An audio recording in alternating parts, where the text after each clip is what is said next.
Good afternoon, everybody, and welcome back to Mythgard in Middle-earth. My name is Corey Olsen, the Tolkien Professor, joined as always by my friend Gryfflet, who appears to be staging a sit-in in Erynos, hoping, sort of quietly protesting and hoping for more side quests here. But I think all that we're getting here from Glathril is the repeatable, right?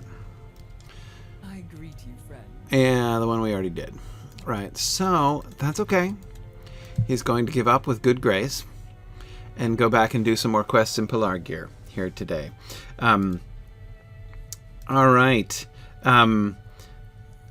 Excellent. Well, glad I could join you guys here today, and I apologize in advance. Today is the first day. I thought it was going to be last week, but then last week ended up being different in a couple different ways. Anyway, I thought I was going to be able to... so anyway, today is the first day I'm sort of squeezing in a little mini Gryfflet adventure in between two broadcasts. So I just did my Twitter Spaces broadcast, reaction show broadcast, and I'm joining the Prime Video UK team on their Twitch channel for to answer some questions and stuff for their after...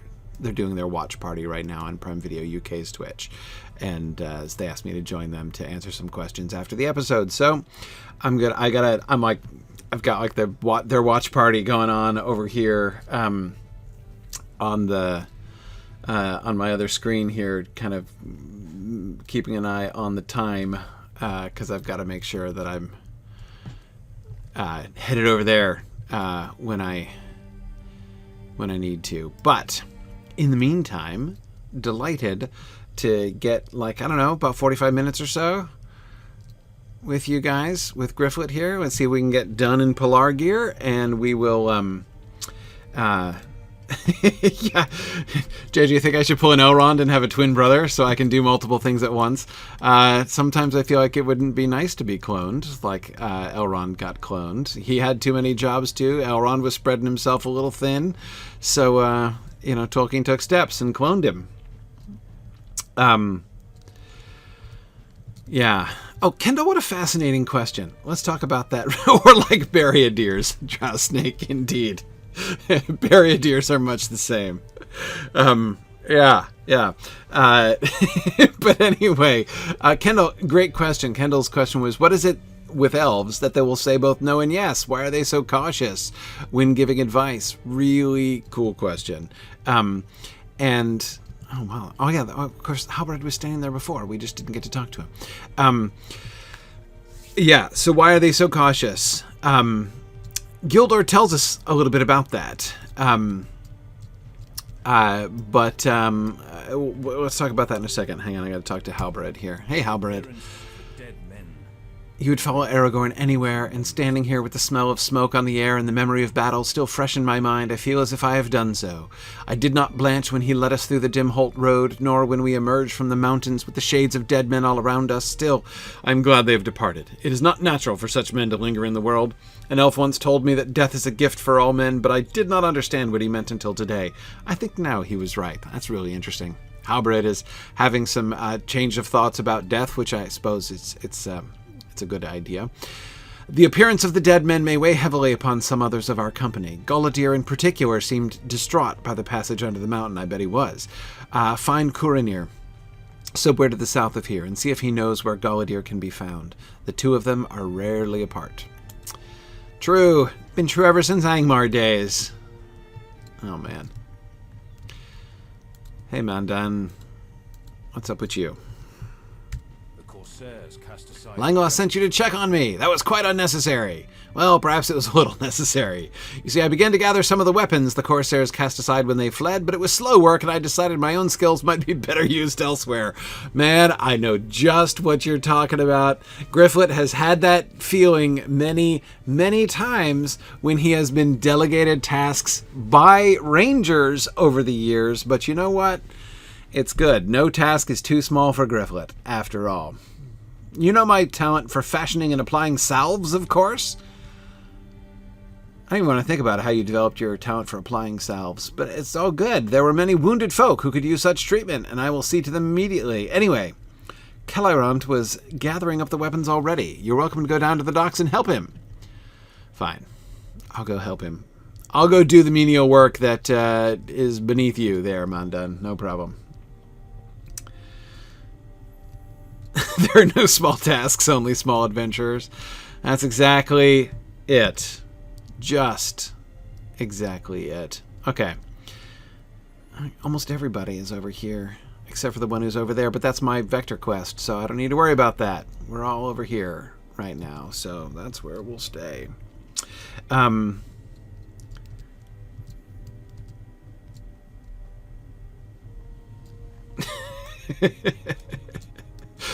Okay.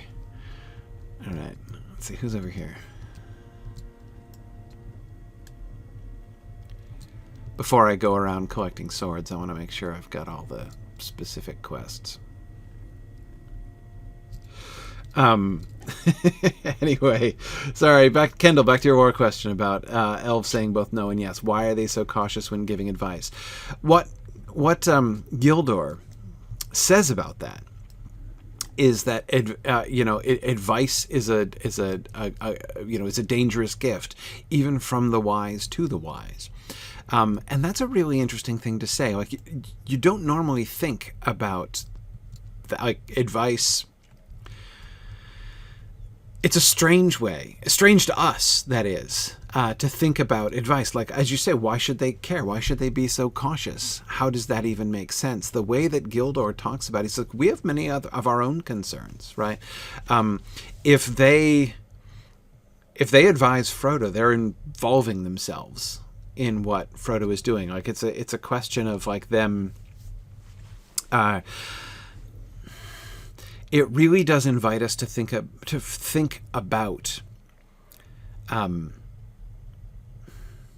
about the connections between, not just the connections between these characters, but the nature of involvement. Giving advice is something we think almost nothing about. He clearly sees it as a kind of commitment. If I'm going to advise you, if I am to help you, then I am committing to you. It's, again, another thing. It reminds me of the moment when Gildor names Frodo elf friend, right? And on the one hand, that seems like kind of nice, right? I mean, it's kind of fun if somebody's like, I consider you a friend. And you're like, thanks, man. I consider you a friend too, right? Like it's, but there's, most of the time we don't have this sense that like a transaction has just happened, right? Like that something has changed, right? But when Gildor names him elf friend, everybody can see it. Goldberry can tell it just by looking at him and listening to his voice that he is an elf friend, right? And of course, we see evidence several times that Gildor has been active.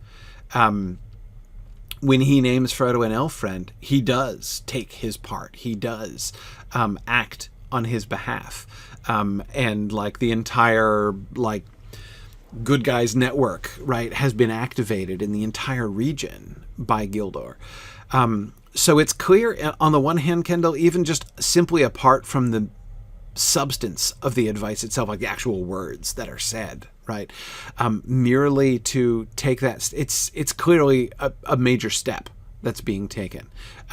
When he gives him advice, even though the advice doesn't seem like much, honestly, it's still a big deal, right? Just as when he names him a friend, it's a really big deal, right?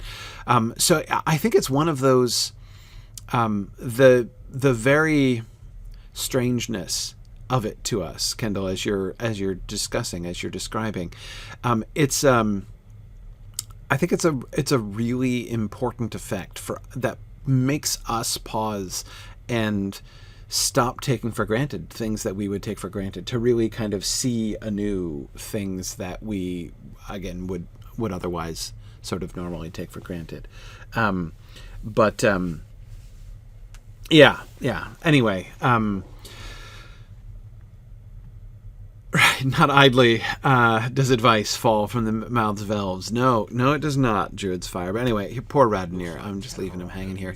Looks like Tekaron owes me some coins. We had a friendly wager concerning what would happen first. Lothrandir returning to try and carry those crates, or you showing up to carry them in his stead. I never doubted you for a moment, and now you've won me some coins.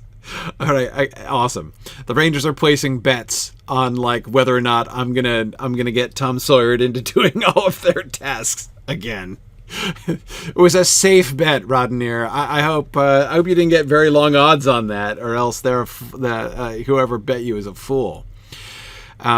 These need to go to the Corsair flagship, for that's the one that has the most room. Tekaron is waiting for these supplies on the flagship, moored at the large southern dock. Can't miss it. It's the big one. Okay. So I get to move these. All right. I guess I could just do that, but... yeah, exactly, Drow Snake. Yeah, 100 to 1 that Gryfflet sorts these pottery shards. Exactly. Especially with Gryfflet, right? Yeah. Absolutely. Okay. Sorry, just checking in on my time. I'm still good. I feel like I should talk to everybody before I start doing things. Is there 4 people I need to talk to? 4 of the Rangers? And he's not across the bridge. So I want to go down this way. All right.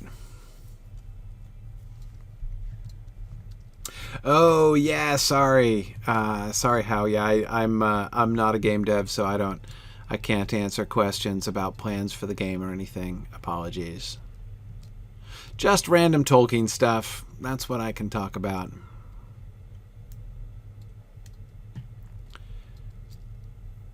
Whoa. Where is that quest ring? Is he on the wall? Oh, man. Seriously? Okay.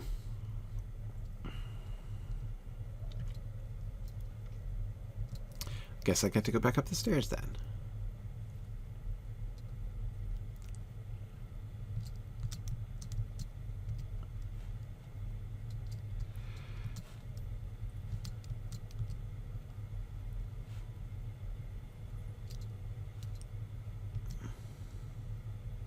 Up here? Oh, there he is. Boy. Alright. You're not easy to find, Corunir. Not Corunir. That's somebody quite different. I'm not in the mood to talk. This has been a trying experience for all of us. I hope you do not mind. Well, no, I'm just here to do your chores, man. Oh, okay, hang on. I'm sorry, friend. I'm fine. I'm fine. You're fine. Everybody's fine. With what can I help you? You tell him that you are looking for Golodir, and thought he might know where you could find the ranger. Golodir is the cause of my ill temperament, and I have no desire to speak with him any further. Whoa. There's a falling out here. Do you remember the fell mood that seized him in Angmar before the Grey Company was assembled? Yeah, sure. Death of his daughter and everything? I thought he had left it behind him. Indeed, it seemed that the journey was doing him some good, but it returned again into Morva, only to be overcome by the gentle laughter of the Dunlending girl, Wenda. But like the rising and falling brimstone pools of Malanhad, his ill mood has returned after a short time at low ebb, and now he shouts at his own dear friends. If you seek him out, know that I left him standing on a dock to the south, looking out at the water. I will not be held responsible if he treats you unkindly, for it seems he does not know his friends. Somebody's sulking a little bit, Corunir. Yeah, I hear you. I mean, that can be hard. But let's all be grown-ups about this. We can be a little understanding.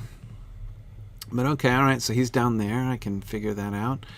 Let me go over here to that other one. Which one is this? Is that the... Yeah. Secret knowledge? Dr. Amlon?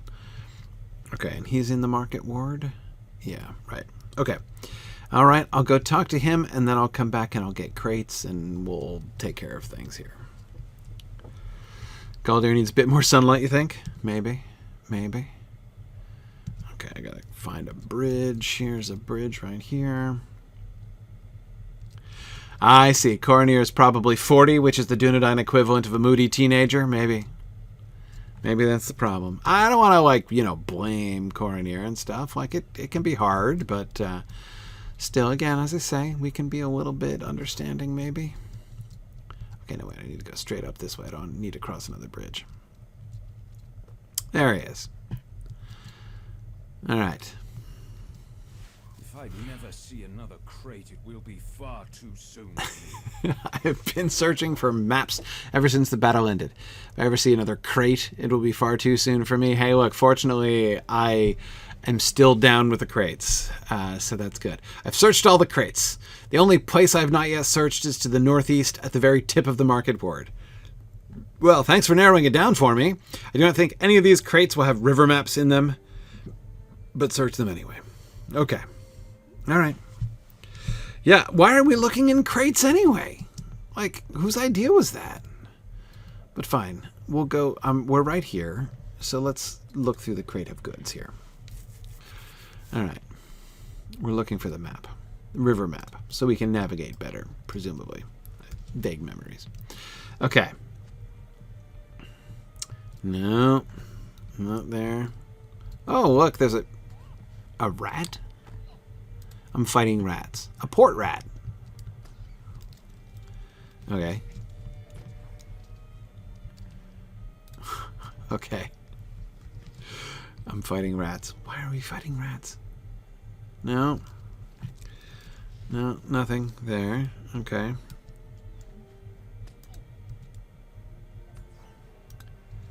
Where? A port rat is worse than a starboard rat?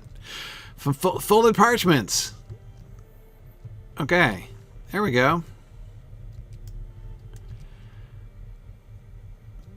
Okay, man. So, yeah, Amlan, not trying to make you feel bad or anything, but I found him right away. Right? Not sure what was up with the rats, though. It's a support rat? You found some maps of the Anduin. I cannot believe it. It's always the last place you check or the first place you never checked. It's so true.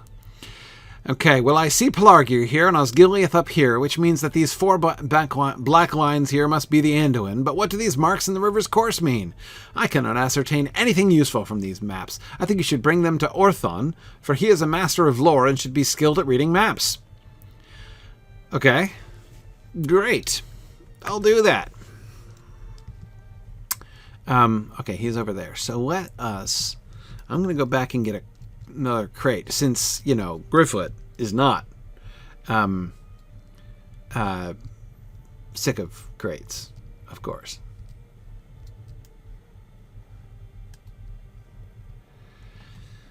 All right. Yeah, JJ, I was also thinking maybe consultation of a live pilot might be better than looking at a map. But hey, whatever. Okay, so I'm sorry, I'm queuing up a lore question here. So, question that came in earlier on. Okay, here's a Hobbit question. In The Hobbit, Bilbo starts to mention Bolrorer Took, and is dismissed by Glóin because it was all long ago. Was Glóin responding this way just because Bilbo was talking about a great-great-great-granduncle, or are we to understand that he had heard of Bolrorer before? Great. I don't think Glóin has anything against Bolrorer. I think it's just the distance. He interrupts and says, yes, but that was long ago, right? When Bilbo starts, and you have to admit, it's like a little bit lame to say that, like, no, I'm qualified because I had an ancestor like 5 generations ago who did X, Y, or Z, right? I mean, that's not a fabulous recommendation. Pretty sketchy there. Where are my grades? I've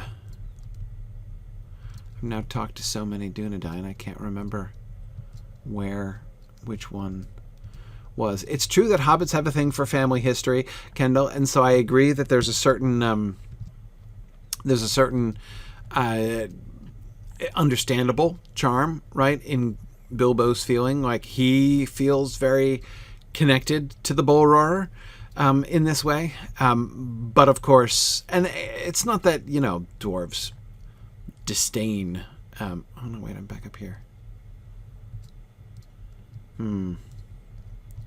No.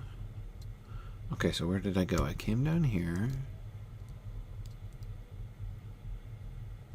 Was he down a level? I thought he was over here. But I'm not... No? Must have been down. Okay. Anyway, so I think it's pretty clear.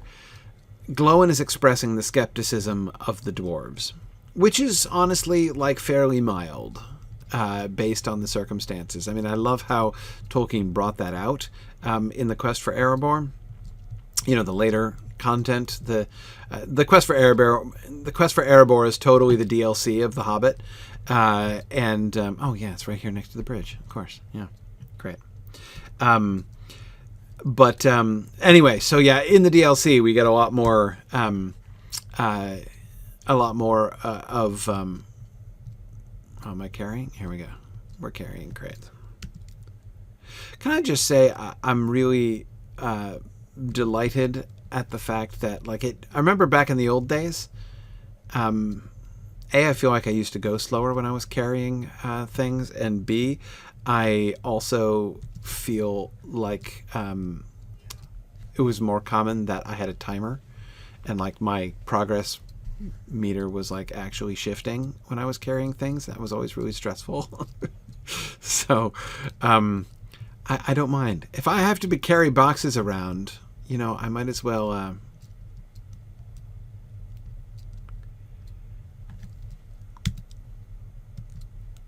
okay, alright, so I'm just supposed to put it on the ship. How fares the Shire? Who's this? How Ross? I'm sure it's fine. That's right, Tekaran. Oh, so you are the fool who bet against me. Is that it? The crates. Oh, I need to go back and get a barrel.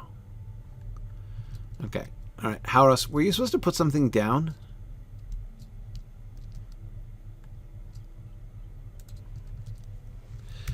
Okay. It's all good.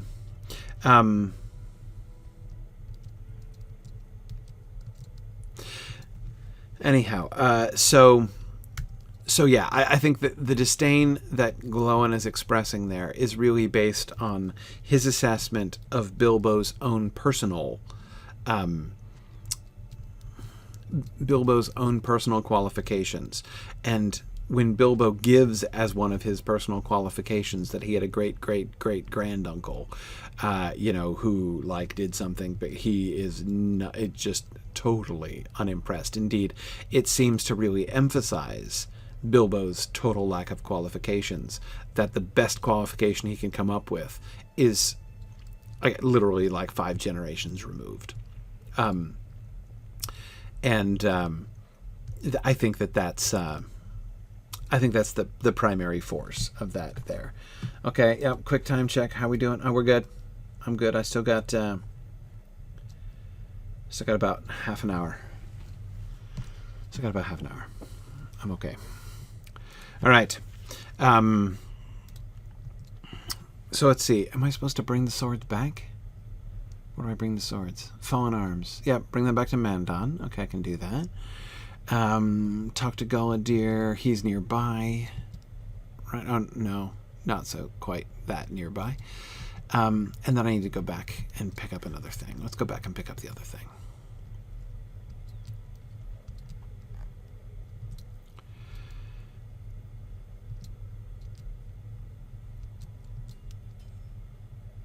Sometimes there's a funny speed boost explanation under your vitals when you're carrying stuff. Never noticed that. Oh, under here, you mean? I'll have to... What is this? A quiet calm?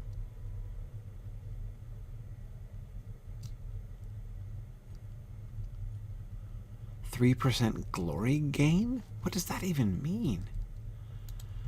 Okay, you got some barrels here, Rodnir. I can pick one of these up. I don't see anything under there.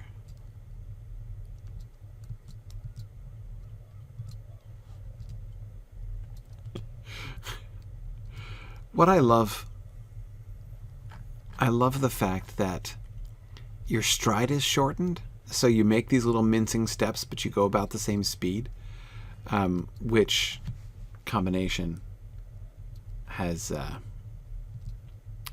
oh, it's a PVMP thing. Okay. Not something I'm really at all interested in. Okay. All right, so who's this again? Oh, Kelirod. Okay, right. Thrasi's Lodge. Man, yeah, that was a long time ago, dude. Holy cow. Holy cow.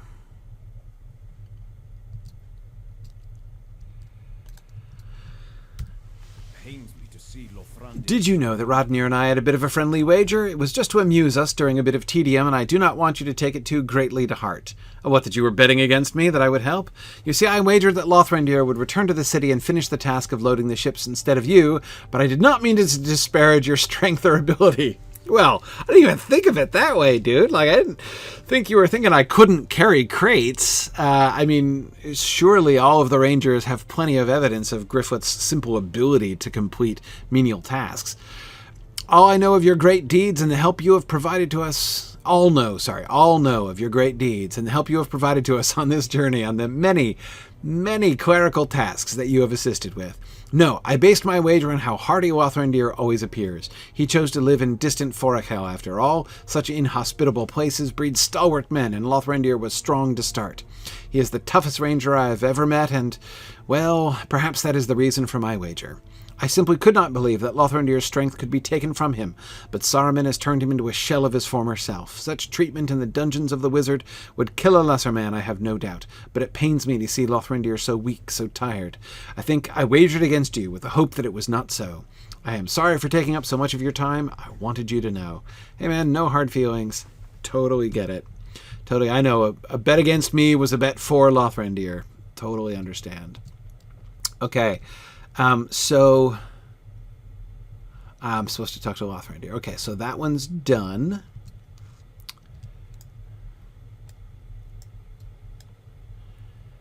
That one's done. Now, so I just need to find Golodir, and I need to go find Orthon. Why don't I do that? I'm pretty close to the Court of the Kings. So let's do that next. Let's see. Okay. Get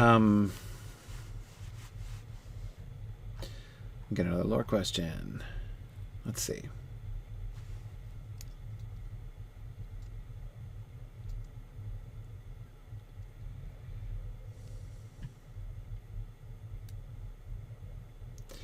Well, this is a really interesting adaptation question from Kron 121. Kron says, it stands out to me that there's a generally different reaction from readers for the increased presence of Boromir in the film than that of the increased presence of Saruman. Do you suppose... So, first of all, hang on. So, Kron, let me start with the first half, because I got to process that a little bit. A different reaction from readers to the increased presence of Boromir compared to the increased presence of Saruman in the films. Now, the first thing I'm trying to process here is to figure out, to make sure I'm understanding what the different reaction tends to be. The reaction to film Boromir is almost always positive, I think. So that's how I'm assuming that I should interpret the frame of this question because sometimes people have different reactions that surprise me, so I don't always necessarily know that I'm reacting the same way everyone else is, but I'm going to take it that there are more book readers who have difficulty with the increased presence of Saruman then have difficulty with the increased presence of Boromir. So that the premise of the question is both characters have an increased presence in the films. People object to Saruman and they don't object to Boromir. Why do we think that is? Right? I think it's... So let me know in the chat. Do you guys think that seems a fair... Because he doesn't specify later on. Does that seem a fair assessment of the question? Am I like correctly in tune with the mainstream reactions to those two characters in the Peter Jackson films? Meanwhile, I'll talk to Orthon. Fine gift. I did not think you What can I help you with? What do you have there? You hand to Orthon the maps of the Anduin, and with each one his smile grows. What a fine gift! I did not think you knew of my interest in cartography. It is a vanishing talent these days, I'm afraid, but I have done my best to craft maps of the lands through which we have traveled. This will be a great help in improving the accuracy of my own efforts in this field. Not that they are in great need of such improvement, if you say so yourself, but I believe there is always room for honing one's skills. Oh, this gift has a more practical purpose. I will, of course, study these maps of the river closely and give my findings to Aragorn, so we may travel to Anduin as safely and quickly as we can. Okay. Great. Fine. I'm glad I found such an enthusiast I overheard your here. conversation with Orthon and have a suggestion of my own. I overheard your conversation with Orthon and have a suggestion of my own. I hope you will bring it to Dairavon, for I know he has the ear of Aragorn. I urge that he not fly the standard of the king when we sail up the Anduin. I have trained many light-fingered folk in the art of burglary, and I know the value of surprise. Sometimes it can make all the difference. If he keeps secret the fact of our departure and the manner of our travel, any foe we face may be put off its guard upon our arrival. My heart tells me there is value in this. Please tell Dairavon my message. Okay. All right, can do. All right, let me go talk to... right, Gendel's like, maybe you should tell Éomer about this plan, however. No, I doubt that any bad thing could possibly come of, just flying the black sails without telling anybody, right? Let's by all means carry on learning nothing from the myth of Theseus and Aegeus, but... yeah, it's all good.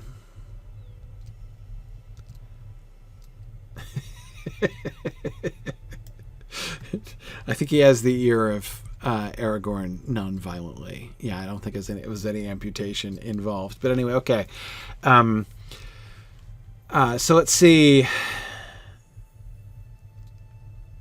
Right, okay. So Edith says that's what the question sounds like, although I'd never heard of anyone objecting to Saruman's increased presence. Right. Right, JJ says it's tough to imagine folk reacting poorly to Christopher Lee. Right, exactly. More Christopher Lee is a problem. Right, bemoaning the loss of the Scouring and the moving of his death to Orthanc. Sure. Well, anyway, Kron goes on to say, do you suppose the difference is that when Saruman is more present, he's sometimes taking the place of something else in the book, such as the case of Caradhras? Yes. Okay, so... I mean, that's certainly an example of increased presence.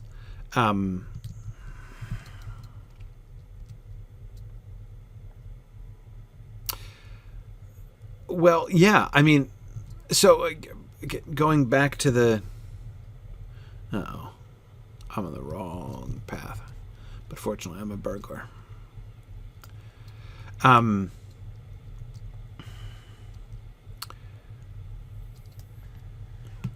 Great.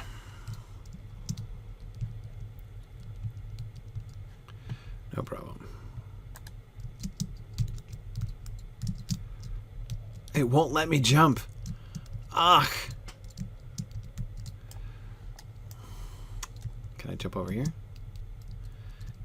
Man, come on. That's terrible. Anyway, yeah, so Caradhras. Yes, I think the major difference there is that the extra scenes with Boromir, like, for instance, the scene of his temptation with the ring up in the snow, right, when he's holding the ring, the extra scene where he's, like, that like wonderfully charming scene when he's teaching Merry and Pippin to fight, right?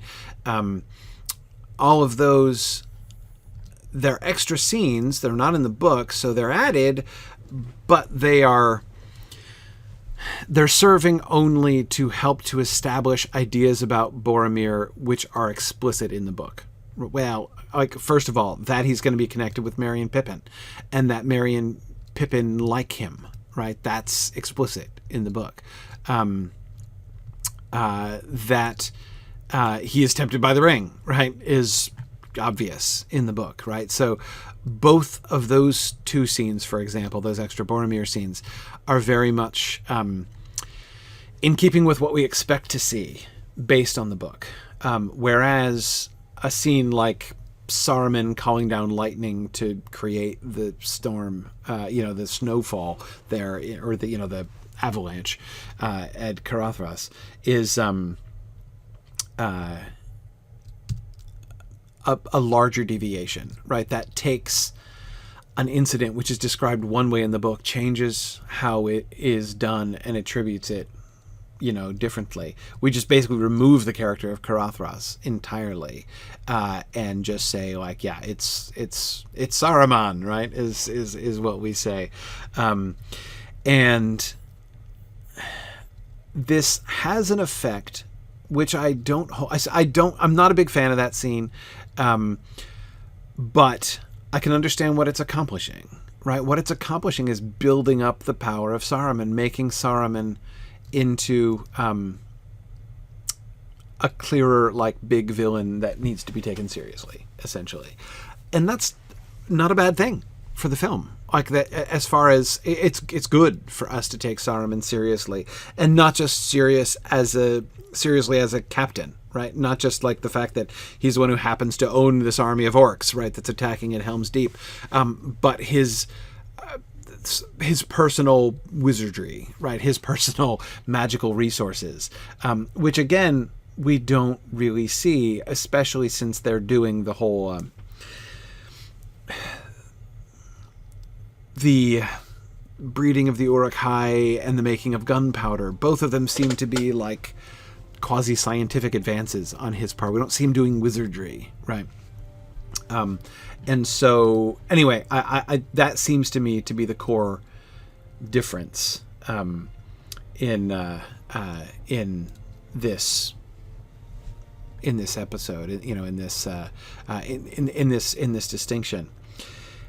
So I can understand why people object. It's a larger thing to swallow. Whenever you make a significant change to the work, you're asking people who know the work to run with that, right? You always have to think about the cost and the benefits to that. And there's a cost. There's a cost of cutting out Caradhras. What you lose by cutting out Caradhras is you lose that sense of, I don't know, like the living landscape of Middle-earth, the way in which we get it in the Old Forest very strongly, both with Tom Bombadil and with Old Man Willow, essentially, right, and Goldberry. But we get it then again very strongly with Caradhras, this sense that when you're wandering around Middle-earth, you might at almost any time wander into the zone where somebody is paying attention that you didn't expect. The local tree, the mountain, right? And you got to be careful, because if it's a dangerous business going outside your door in Middle-earth. And we lose some of that sense when it's, instead of meeting this strange, puzzling, and quite unexpected character, right, in the mountain Caradhras, when instead it's just like, oh, and the evil wizard might try to strike out at you from a distance, right? There's something lost there. But again, something's gained as well. So, you always have to look at the trade-offs. You always need to look at the cost. I mean, I really think of it as like a cost-benefit analysis when making adaptation choices. You always have to make choices. And there would have been a cost to keeping Caradhras in, right? And the cost is often like adding another character. Confusion. I mean, I think that diffusing too much the danger, the evil, like the antagonist role, right, it would also be a cost. But Yeah, Kendall says they tried living in landscapes in the Hobbit films and it didn't work out as well. Yeah, no, exactly. I mean, that is a really good point of contrast, right? Look at how they did not.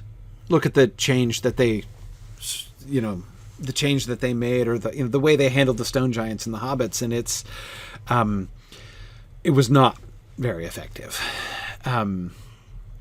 But anyway, so yeah, and Phil, I agree. If Saruman can do that, if he can see them from that distance and he can call down lightning like that, why is he not doing that multiple times, right? That's and remember, we're also told that Saruman can affect people through his will from a distance. We know that from Aragorn in the run across Rohan, right?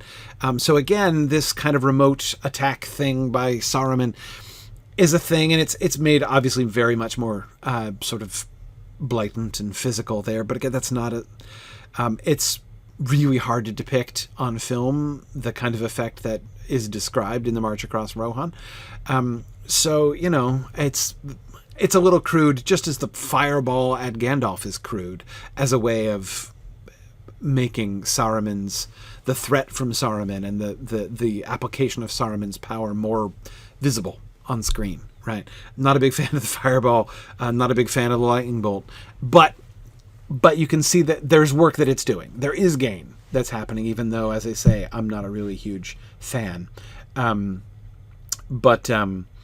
Anyway, so I do think that there's the Saruman choices they were making are sort of more risky, and it certainly doesn't surprise me that they're harder to swallow for book folks, because really there's sort of I don't know, there's kind of two indices that I think about here, right? One is the cost-benefit analysis for the adaptation, right? How does it affect the story that you're telling when you're adapting this, right? When you're in this retelling that you're doing, how does this particular adaptation choice help or hurt the story that you're trying to tell? But there's another index, right? And the other index is the tolerance of book fans for change. There are some people who have zero tolerance for any kind of change at all. And, there's nothing to be said to people like that. I get it. It's fine. It's fine. If you have a zero tolerance for any change of the book, then just never watch an adaptation. Just, shut it out and don't worry about it. Keep reading the book and it's fine. But everybody has some threshold, right? I mean, everybody has, so how far in a given place you're gonna push that, right? How far you're gonna push on the tolerance of book fans before they say no, I'm sorry, I can't. You'd go past you've got I didn't even notice the change to oh yeah, I noticed that, but I thought it worked really well, to yeah, it didn't really bother me, but, and then you've got I kind of was uncomfortable with that, but whatever, I can get over it, to I really hated that, but I'm not going to hate the movie because of it, to this is a deal breaker and I think this whole production is crap. Those are the various different levels, and so how far you want to push it, right? And clearly on those meters, the choices they made with Boromir, those extra Boromir scenes, don't push those meters very much at all. Right? People will notice it. People will be like, yeah, Boromir never held the ring. Ever. Period. Right? That's a big deal, actually. But the way it comes out, it works. It works, and it's it's definitely not something I think that triggers anybody as far as oh, that's a dangerous change. It's a change I really, really hate. I've never heard anybody say that they hated that change, even though it's a significant change. So again, that all, I think that those all comfortably stay within almost everybody's tolerance, unless you just hate adaptations and retellings categorically, in which case, fine, there you go. But the Saruman change, like the Karathras incident that we were talking about, or the shift of the death of Saruman to Orthanc or whatever, those are bigger. Those push the tolerance meter higher. It requires a higher tolerance to be okay with those. Those are more, because again they're significant changes, and it's not obvious that they're serving the book themes in the way that the Boromir changes. We're clearly setting up and serving the book themes. Yeah. Anyway, okay. Sorry. Here, Golodir, I'd say I was keeping you waiting, but you're not even paying attention, and you're being antisocial anyway, so it's probably just giving you a little more space, really. So let's get yelled at. Yes, what do you want? Are you here to chastise me for treating Coronir unkindly? Dude, he has been a sharp thorn for these past few days, constantly asking questions about my well-being. He should have expected a rebuke. There is an angry fire in Golodir's eyes, an unfamiliar smoldering rage. I know why, Gryfflet. All around matters of the dead, they treat me with delicate gloves. They look at me and they see my daughter Lornio. My grief was strong and will never truly pass, but this treatment fills me with such anger I would strike them all down. Coronir, Halbrand, even my own chief Aragorn. He falls silent. When he speaks again, his voice is little more than a whisper, and there are tears in his eyes. I do not know from where this anger comes. It feels as if I hear voices of the past, unflagging and unrelenting, calling my name, taunting me. I will try to master these voices. I've been troubled by these feelings ever since we began this journey, and I have managed to stifle them. It has become more difficult of late, perhaps because of the unnatural skies, the evil presence of the dead men. Do not worry about me. I will apologize to Coronir, and my outburst will remain between us, I hope. Really interesting. Okay, so Golodir has been hearing voices, and it's not connected with the dead. It's been ever since they started the journey. Voices of the past, calling him by name and taunting him. That's really interesting, Golodir. I will master these voices. You'll master them, the voices. Okay.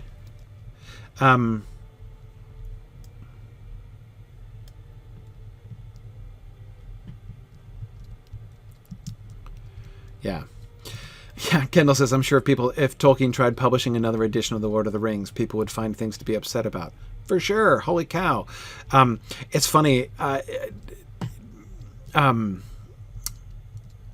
Sean Gunner, the chairperson of the Tolkien Society, was pointing out the other day, it's like things have gotten to the point in the online discourse where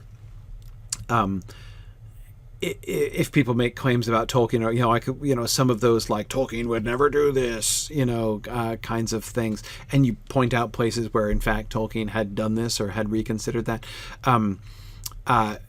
people like won't even listen. Like it's not okay to it's not enough to convince them to quote Tolkien. They just will continue attacking you and saying that it's all totally illegitimate, even if Tolkien himself says it. Like they can't even be convinced by Tolkien, and it's it's hard. It is hard when it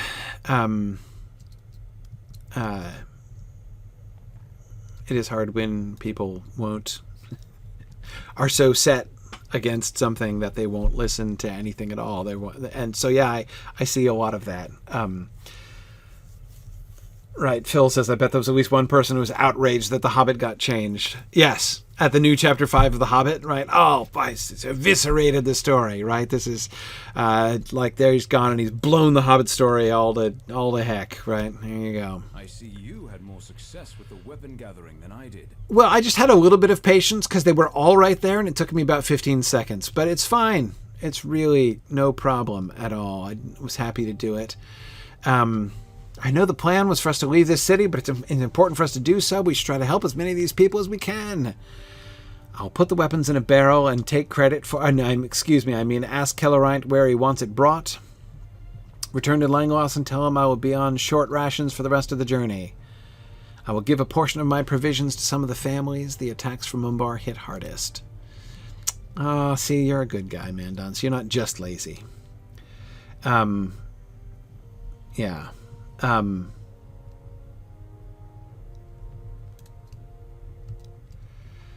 Okay.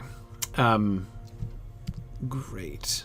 I think I'm done. All back to the Camp of the Grey Host. Great. Woohoo! I got the whole set done, and I still have a few minutes. I'll go back and turn these in, and then I'm going to have to sign off, I'm afraid. Got through, what, like 3 lore questions today, though, too. Fairly efficient work today, Gryfflet.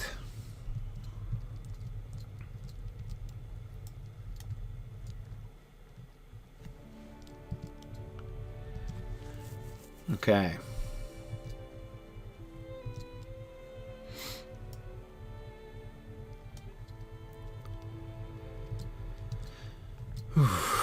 So excited to hear rumors of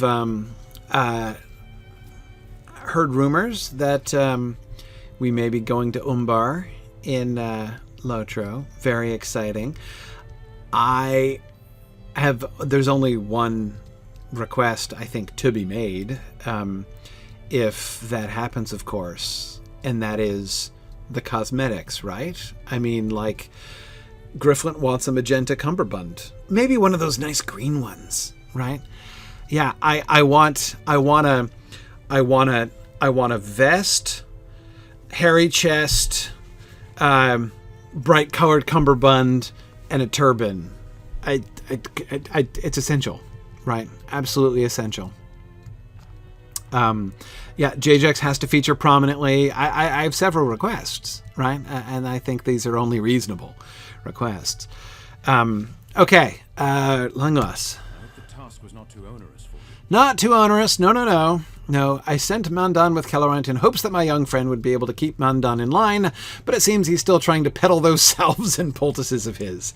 During our stay in Enedwaith, most of us looked forward to his excursions into the comb-seeking herbs, because it meant a respite from his sales speak. He would inevitably return. Oh, he's one of those, right? Always pushing these things on you. He would inevitably return with more flowers and roots to add to his concoction, but aside from worsening the smell, I dare say they did not otherwise affect their properties. Okay, so Longloss is a skeptic, giving him Mandan a hard time. So, okay. All right, no problem. Cowan, go ahead. Let me brief you on the Golodir situation. Stay true to each other.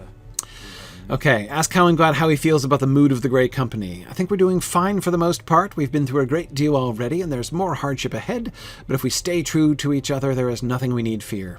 We've lost friends along the way and brothers, but our memory of them gives us the strength to go on. If I close my eyes, I can still hear their voices, and they urge me to stand with Aragorn and honor my pledge. And one day you will buy Roddenir and Direvon and me a meal and drinks, and we will all toast the successful journey of the Grey Company. Oh yeah, I told Direvon about our agreement once all this is done. I did not think you would mind. No, it's fine. It's fine. Hey, Lothrandir. You alright? Holding it up? Thanks for doing my part. Asking for help does not come natural for me, but I beg you to forgive me for it. I hope to regain my strength before long. This weakness and fatigue pains me more than any of the injuries I sustained in Saruman's care. It's okay, man. Personal care. It's good. Direvon, who I never really noticed before, how Direvon has this really sharp green highlighting thing going on, not to mention the lavender. I mean, look, the rest of them are all really bland, but maybe he was doing he was trying to blend in a Corsair crowd or something. It's not quite there, but anyway, it's so close. Thank you for finding the maps. Yeah, found some of the maps of the Anduin. You tell Direvon that Orthon was delighted for the chance to practice his hobby of map reading, and also relay Fyron's concerns about flying the standard of the king. I share Fyron's concerns and spoke with Aragorn about this very matter while you were in the city. It has been his plan all along to keep secret the standard that Halbarad holds for him. I think he has not yet decided when to fly the standard, for it will be a message both to the enemy and our allies that cannot easily be taken back. Thank you for finding the maps, my friend, and for helping with all these matters. Hey, no problem. We will have many ships to sail, sooner and safer than I expected. Great. Okay. All right, Aragorn. I performed the tasks. All right, I keep forgetting these are epic quests. I will soon depart in the ships, but I have another purpose for you. Okay, right. I asked that you help prepare the ships with haste, but I did not expect such speed, even from you. Well, there was a week's delay, but I get it. I thank you for your efforts and know that we are put in the best position we could be as a result. I have given some thought to this next request. and I hope you agree with me on this. I do not ask you to accompany me on the ships. Instead, I ask you to travel by land through Upper Lebanon and Lothrandir. We must learn the state of the war to the east. The Vale of Tumlodden and the town of Imloth Milwy had strong walls of old, and were used as places of safety for the people in times of war. The people there will tell you much of what has transpired elsewhere in Gondor. Angbor will go that way as well with his men, and will be a boon companion as you go. I have another purpose for you, my trusted friend. I want you to find Gandalf or true-hearted Faramir in Minas Tirith and tell them about our victory here. Tell no others. In Faramir I place the trust I would not give to the Father. There is too much I do not know about the situation in the White City. Yeah, tell Faramir, huh? It would be good for Gandalf and everybody to know in advance. I wonder if we'll be able to do that. Hey, Angbor. Aren't I meeting you already by the gates? I have heard a great deal about you, and I welcome you as a companion. Yeah, sounds great. If you are half as brave and skilled as Aragorn tells me, we shall have no trouble at all. Very good. I'll choose that one, thanks. I have 4,000 men with me. Before he departed from Minas Tirith, Prince Imrahil charged me with the defense of the fiefs he left behind. I accepted this duty, knowing it might end in death, and left my son to protect my own lands. I engaged the Corsairs and Southrons at the city of Linhir, but we were heavily outnumbered and our defeat seemed certain. And then a new force joined the fray, a vast army of shadows from the forbidden paths under the mountains. They were dead men, and they brought death with them, silent and sure. My men cast aside their weapons and fled, but I stood my ground, and when I saw the banner of he who led them, I was glad, for it was Aragorn, and he rode neath the standard of the king. Fearless he called me, but what man can be afraid when a king has returned to a kingdom that needs him? I have 4,000 men with me, and they will travel behind us. It will be slow going for them, so we will ride ahead and see what awaits them. Let us fight the Southrons in Upper Lebanon and clear the way for their swords. Then we will come to the Vale of Tumlodden and see the state of the war. Again, I just love the magic of time in Lotro. I can leave Aragorn, separate from him while he goes up on the ships, and then I can, though I wouldn't mind like a Gimli session play later on or something, and then I get to go with Angbor through all this, and then still go and get to do the Ride of the Rohirrim and Beyond Time, and still beat Aragorn to the Battle of Pelennor Field. Fantastic. Fantastic. Okay. Great.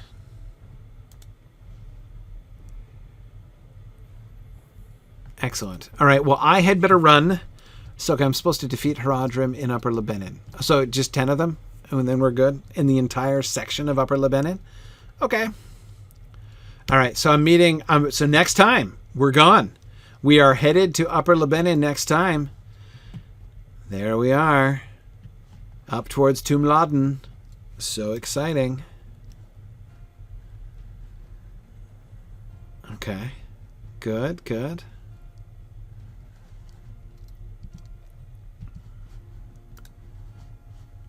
And then Lasarnach, and they're up to the Harland, right? So we've only got 2 zones of Gondor left prior to Minas Tirith. Fantastic. Very exciting. Okay, I'd better run. I gotta go do another thing. But I know Druid's Fire is here, and I think we'll be joining you early today. I'm not sure, but I hope so. Thanks for some fun time today. I got to shift gears and go back to talking about the Rings of Power now, but it was great hanging out with you, talking about some book questions, and making a little bit more progress here. Finishing Pelargir today. That was cool. Thanks, everybody, and I will not see you next week. Next week, I'm traveling to Denver for Mountain Moot, so you can still join me there, either virtually or in person, and but in any case, I'll be back the week after, so I'll see you guys in 2 weeks, hopefully, for another brief Gryfflet adventure. Thanks, everybody. Bye now. Thanks for joining in on my rambles around Standing Stone's brilliant digital adaptation of Tolkien's world. If you enjoy these adventures, please consider supporting this and other entertaining educational programming by donating at signumuniversity.org/fund.